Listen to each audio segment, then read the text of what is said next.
श्री गणेशाय नमः। हर हर महादेव। कर्मकांड बाई विभूति नारायण पांडे शास्त्री, महामाया नगरी अंबिकापुर, छत्तीसगढ़। गीता ज्ञान चैनल में आप सबों का स्वागत है। माताओं एवं बहनों एवं प्रिय साथियों, आप लोग कैसे हैं? आशा करता हूं कि आप लोग अच्छे से होंगे और अच्छा से होना भी चाहिए। हमारा जो ये चैनल है वह धार्मिक और अध्यात्म के बारे में है। हमने ज्योतिष इसलिए नहीं डाला क्योंकि ज्योतिष एक समुद्र है और किताब पढ़ करके ज्योतिष का ज्ञान सही प्राप्त नहीं किया जा सकता है, क्योंकि एक ज्योतिष का जो है शुरू से पढ़ाई होता है और उस आधार पर उसे ज्योतिषाचार्य की उपाधि मिलती है। तो हमारे YouTube चैनल में 2-4 विद्वान हैं जो सही में ज्योतिषाचार्य हैं, लेकिन कुछ लोगों को मैं देखता हूं कि वह किताब पढ़ करके और 2 मिनट का बयान दे करके चले जाते हैं। तो ज्योतिष जो है बहुत गूढ़ चीज़ है। ज्योतिष जो है समुद्र है।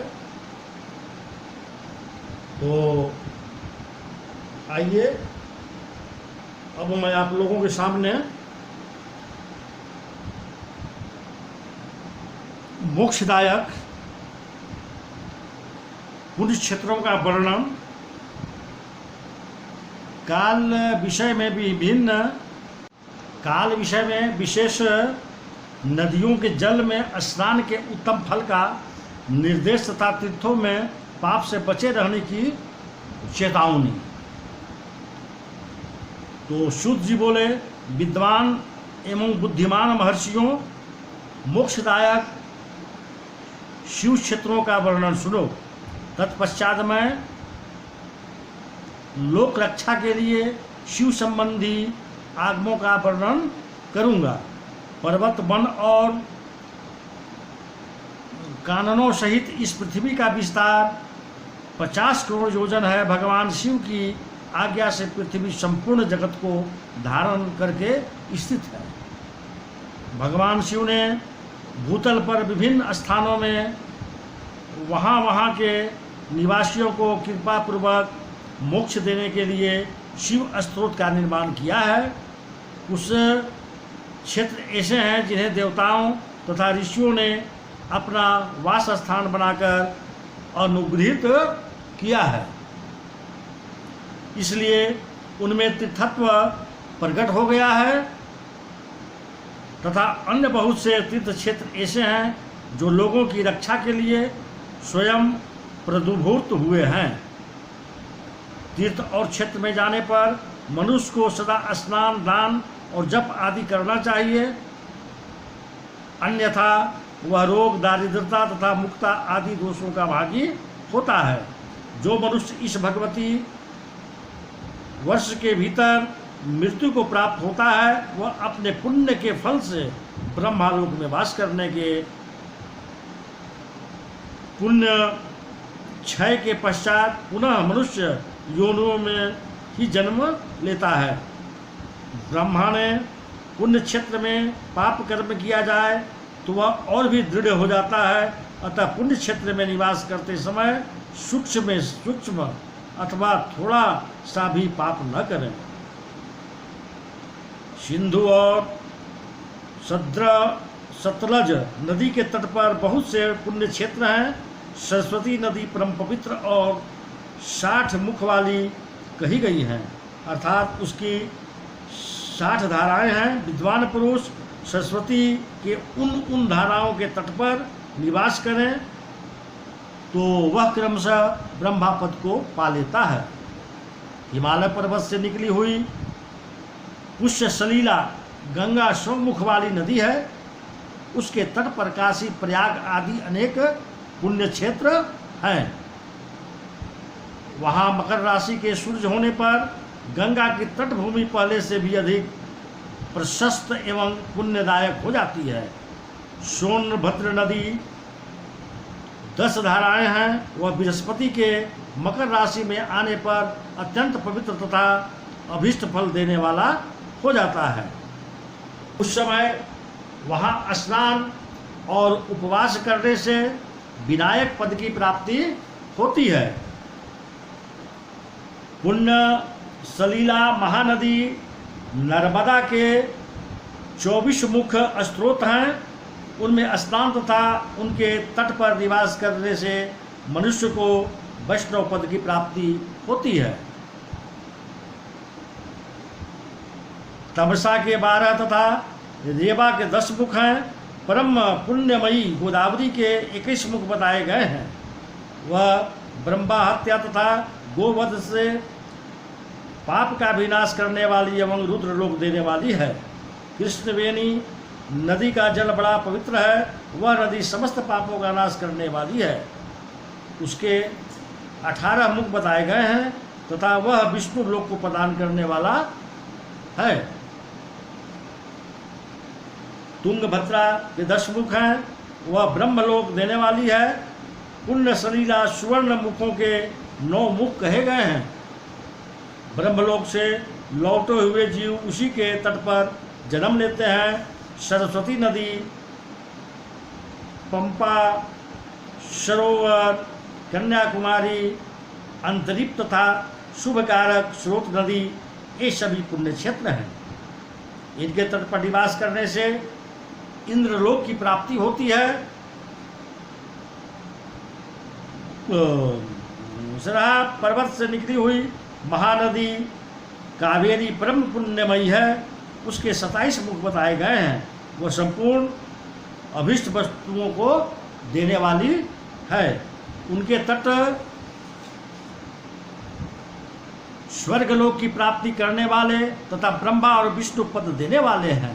कावेरी के जो तट शैव क्षेत्र के अंतर्गत है वे अभिष्ट फल देने के साथ ही शिवलोक प्रदान करने वाले भी हैं।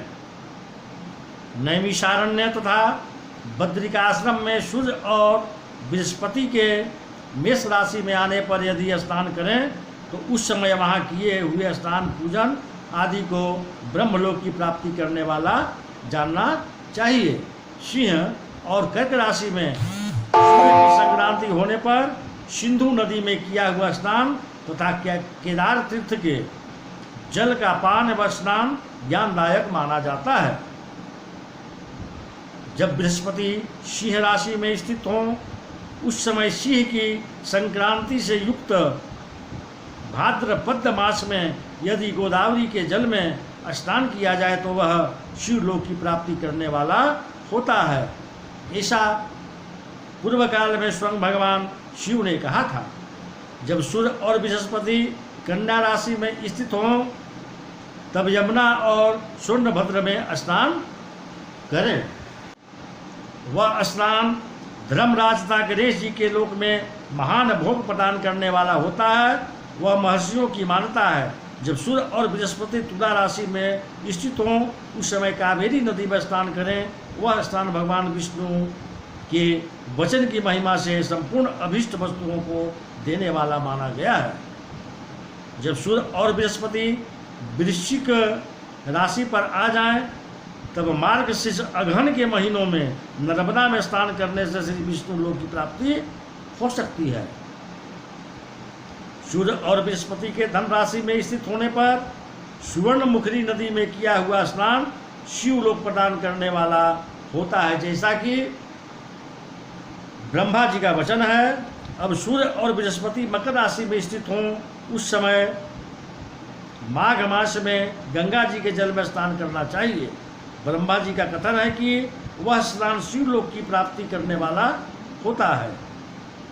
शिवलोक के पश्चात ब्रह्मा और विष्णु के स्थानों में सुख भोगने पर अंत में मनुष्य को ज्ञान की प्राप्ति होती है।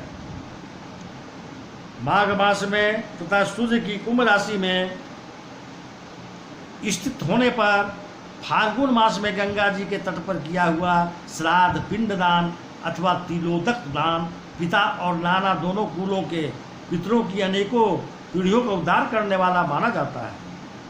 सूर्य और बृहस्पति जब मीन राशि में स्थित हों तब कृष्णवेणी नदी में किए गए स्नान की ऋषियों ने प्रशंसा की है। उन महीनों में पूर्वोक्त तीर्थों में किया हुआ स्नान इंद्र पद की प्राप्ति करने वाला होता है। विद्वान पुरुष गंगा अथवा कावेरी नदी का आश्रय लेकर तीर्थवास करें, ऐसा करने से तत्काल किए हुए पाप का निश्चय ही नाश हो जाता है। रुद्रलोक प्रदान करने वाले बहुत से क्षेत्र हैं। ताम्रमणि और वेगवती, ये दोनों नदियां ब्रह्मालोक की प्राप्ति रूप फल देने वाली है। इन दोनों के तट पर कितने ही स्वर्गदायक क्षेत्र हैं। इन दोनों के मध्य में बहुत से पुण्य प्रद क्षेत्र हैं। वहाँ निवास करने वाला विद्वान पुरुष वैसे फल का भागी होता है। सदाचार, उत्तम वृत्ति तथा सद्भावना के साथ मन में दया भाव रखते हुए विद्वान पुरुषों को तीर्थ में निवास करना चाहिए, अन्यथा उसका फल नहीं मिलता। पुण्य क्षेत्र में किया हुआ थोड़ा सा पुण्य भी अनेक प्रकार से बुद्धि को प्राप्त होता है तथा वहाँ किया हुआ छोटा सा पाप भी महान हो जाता है।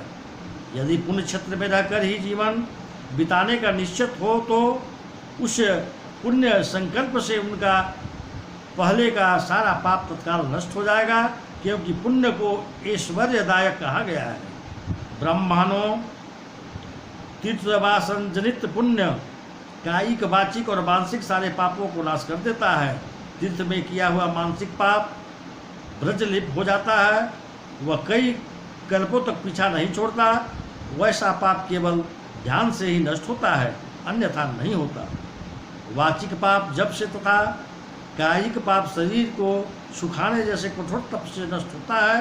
अतः सुख चाहने वाले पुरुष को देवताओं की पूजा करते और ब्राह्मणों को दान देते हुए पाप से बचकर ही तीर्थ में निवास करना चाहिए। तो सदाचार, शौचार, स्नान, भस्म धारण, संध्या वंदन, प्रणव जप, गायत्री जप, दान, न्यायत, धनोपार्जन तथा अग्निहोत्र आदि की विधि एवं महिमा का मैं वर्णन आप लोगों को समक्ष करता हूँ। ऋषियों ने कहा, शुद्ध जी, जब आप शीघ्र ही हमें वह सदाचार सुनाइए जिससे विद्वान पुरुष पुण्य लोक पर विजय पाता है। स्वर्ण प्रदान करने वाले धर्ममय आचार तथा नरक का कष्ट देने वाले धर्ममय आचारों का भी वर्णन कीजिए। शुद्ध जी बोले, सदाचार का पालन करने वाला विद्वान ब्राह्मण ही वास्तव में ब्राह्मण नाम धारण करने का अधिकारी है। जो केवल वेदोक्त आचरण का पालन करने वाला एवं वेद का अभ्यासी है, उस ब्राह्मण की विप्र संज्ञा होती है।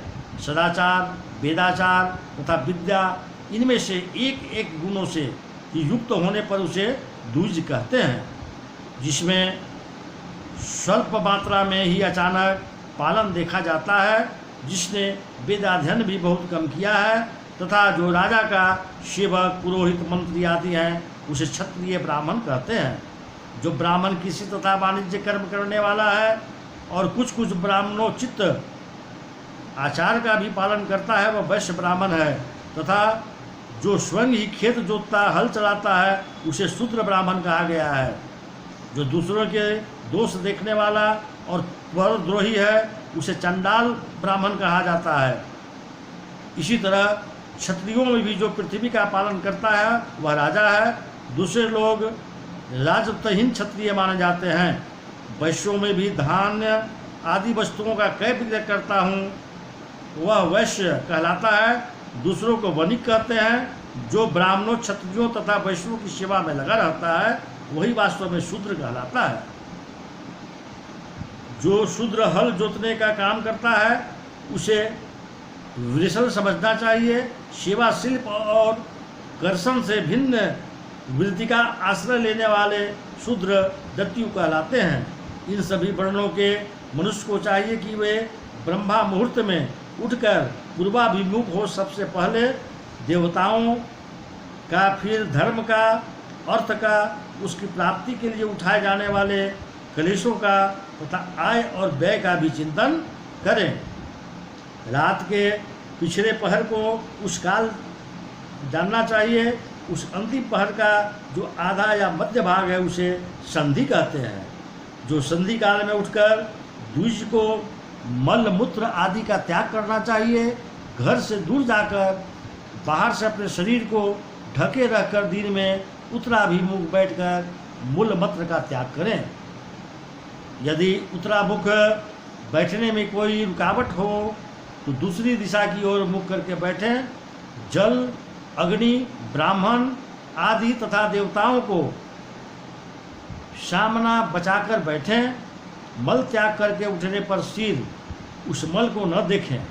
तदंतर जलाशय से बाहर निकलते हुए जल से गुदा की शुद्धि करें अथवा देवताओं, पितरों तथा ऋषियों के तीर्थों में उतरे बिना ही प्राप्त हुए जल से शुद्धि करनी चाहिए। में 7, 5 या 3 बार मिट्टी लगाकर उसे धोकर शुद्ध करें। लिंग में ककोड़े के फल के बराबर मिट्टी लेकर लगाएं और उसे धो दें। परंतु गुदा में लगाने के लिए 1% मिट्टी की आवश्यकता होती है। लिंग और गुदा की शुद्धि के पश्चात उठकर अन्यत्र जाएं और हाथ पैरों की शुद्धि करके 8 बार कुल्ला करें। जिस किसी वृक्ष के पत्ते से अथवा उसके पतले काष्ठ से जल के बाहर दत्वन करना चाहिए, उस समय तर्जनी अंगुलियों का उपयोग न करें। यह दंत शुद्धि का विधान बताया गया है। तदंतर जल संबंधी देवताओं को नमस्कार करके मंत्र पाठ करते हुए जलाशय में स्नान करें। यदि कंठ तक या कमर तक पानी में खड़े होने की शक्ति न हो तो घुटने तक जल में खड़ा हो अपने ऊपर जल छिड़क करके मंत्रोच्चार पूर्वक स्नान कार्य संपन्न करें। विद्वान पुरुषों को चाहिए कि वहाँ तीर्थ जल से देवता आदि का स्नान तर्पण भी करें। इसके बाद धौत वस्त्र लेकर 5 कच्छ करके उसे धारण करें। साथ ही कोई उत्तरीय भी धारण कर लें, क्योंकि संध्या वंदन आदि सभी कर्मों में उसकी आवश्यकता होती है। नदी आदि तीर्थों में स्नान करने पर स्नान संबंधी उतारे हुए वस्त्र को वहाँ न धोवें। स्नान के पश्चात विद्वान पुरुष भीगे हुए उस वस्त्र को बावड़ी में कुएं के पास अथवा घर आदि में ले जाएं और वहाँ पत्थर पर, लकड़ी आदि पर जल में या स्थल से अच्छी तरह धोकर उस वस्त्र को निचोड़ें।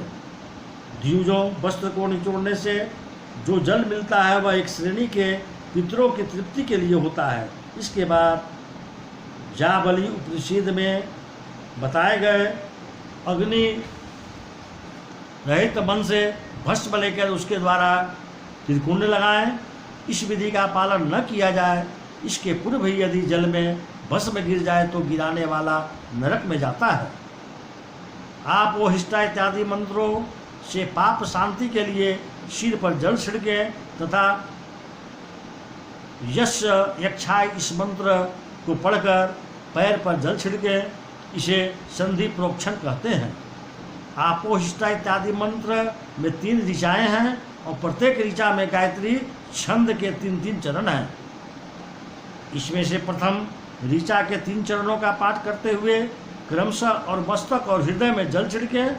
दूसरी ऋचा के 3 चरणों को पढ़कर क्रमशः मस्तक, हृदय और पैरों में जल छिड़कें तथा तीसरी ऋचा के 3 चरणों का पाठ करते हुए क्रमशः हृदय, पैर और मस्तक का जल से प्रोक्षण करें। इसे विद्वान पुरुष मंत्र स्नान मानते हैं।